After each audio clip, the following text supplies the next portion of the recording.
Hi, it's Calder here from Singing Matters. Once again, it's been a long time, and thank you very much for your patience. I did say I would be back this summer with lots of videos, and I'm trying to be true to that. Yes, I've had a haircut the other day. All my credibility is gone. All my rock and roll credibility is gone. And I have this funny little haircut now. I wanted to change, trying to make a few changes in life. Enough about that. I wanted to talk to you today about, what are you actually singing? In terms of the notes.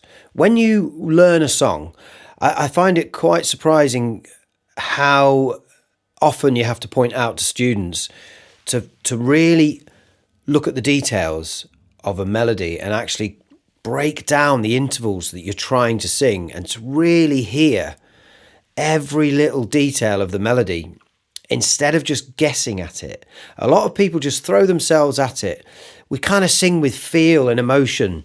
We try and put character and we want to sound a certain way, and everyone focuses on that so much they forget to actually think about the notes. And sometimes when you break down a melody and hear the notes that you're trying to sing, I can see the surprise on students' faces. I can see the kind of like, it's just new to them to sort of look at it that way and think of it that way and focus on the notes more than everything else. We're so bothered about what we sound like. I mean, obviously people don't want to be flat, and lots of people are very determined not to be flat or not to be pitchy and stuff like that. But they're not really taking the time to look at the notes sometimes. Some people, maybe you are, but I think this is a process that requires a little bit more attention for a lot of students. Actually work out the melody that you're trying to sing.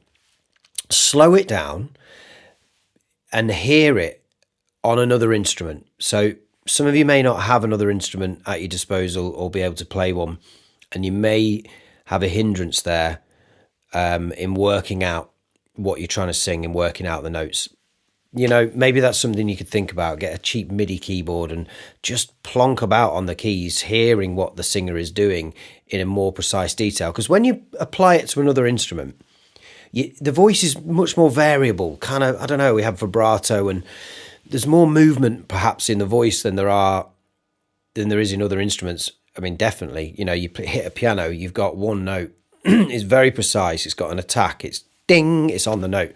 We don't hear the voice in the same way. So when you take a melody and you hear it like that, it's like, oh God, that's what the actual notes are. That's what I'm actually trying to sing. And we hear the kind of bend up to the note and the bend down, or, just the vibrato and little things that make it sound a lot more variable. There's lots of harmonics coming off the voice, which there can be, on other instruments as well, of course, like the guitar. But when you hear it in very bum, bum, bum, bum, bum, like that, really stepwise, you're hearing this very precise ding, dun, dun, dun, dun. You hear every note very precisely. It's very different to how you're thinking about your voice sometimes. Not everyone has this problem, but it's definitely something I come across, and we're trying to run before we can walk, and you just slow yourself down. The turtle and the, what is it? The horse. The hare and the horse. The hare and the tortoise is what I'm thinking of.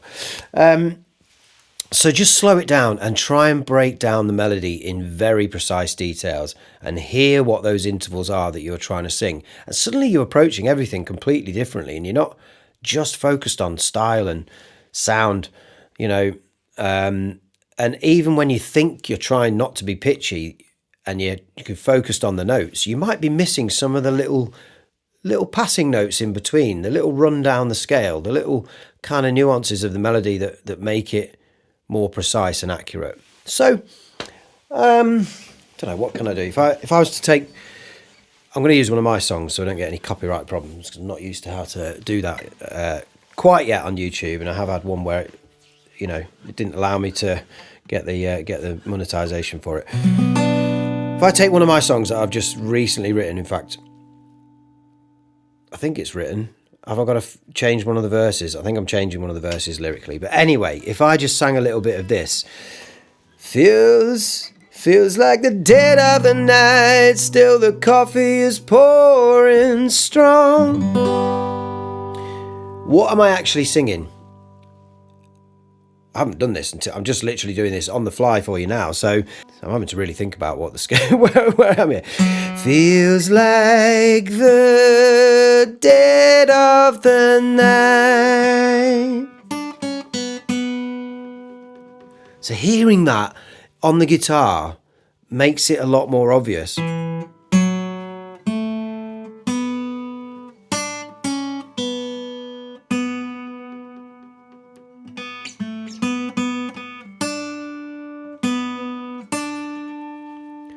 That's what the actual melody is.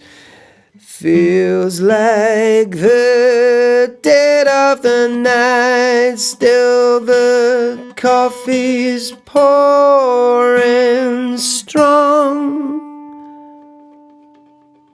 And just when you hear it in steps, dun, dun, dun, if you're working on a song and you might just kind of vaguely throw yourself at that melody and kind of sing it right, but when you hear the notes as precisely as that, da, da, da, you find yourself,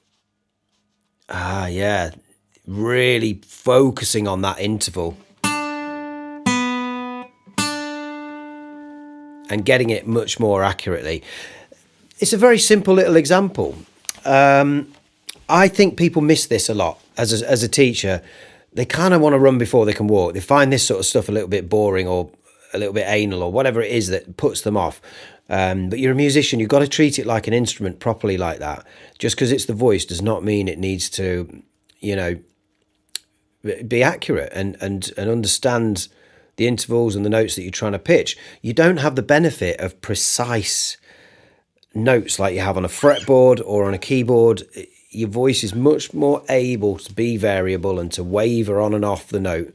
But if you're really focusing on ma, ma, ma, like that, for example, you will start to sing more accurately. You will make the song much more believable, and you'll be focusing on that a little bit more than kind of what you sound like. And the whole idea of not being pitchy and not being flat becomes you just do a better job of it. You do a better job of it when you're able just to go into those little details and find out what the melody's actually doing. It's not always easy to hear it. And sometimes there's a kind of bend up to a note or a bend up and back down and little nuances like that. But when you try and break that down onto a guitar or a keyboard, you hear it differently, and it really helps you improve the delivery of the song. I often say I'm going to do a quick video. This has got to be my quickest one ever. And there it is. I'm going to leave it there. I will be doing lots of videos in the next couple of weeks. I'm determined. I've got a massive list of titles that I want to cover. I'm going to do some stuff around other things than vocal coaching. I'm going to talk about making music in your 40s, making music when you're so busy doing everything else. I'm going to talk about the creative process and songwriting and lyric writing. I'm going to talk a little bit about some of the troubles and tribulations I've had in the last few months personally around trying to be a musician and stuff like that. I've been in a bit of a dark place. I'm going to open up about that sort of thing and make my channel a little bit more broad, not just about singing technique, which was always the aim. Just never quite got to it yet. So once again, thank you very much for everyone who's always supported the channel. I am available for lessons online. And do get in touch. You can join me on Patreon and get some feedback from videos and audio clips that you send me via WhatsApp, and just basically have a support kind of coach at hand to send you tips and feedback and ideas anytime you want, really. I love doing that for people. So join me on there if that sounds interesting. And I very much look forward to seeing you on the channel and getting this thing going again over the next couple of months. Good luck with your singing, and I'll see you on the other side. Thank you.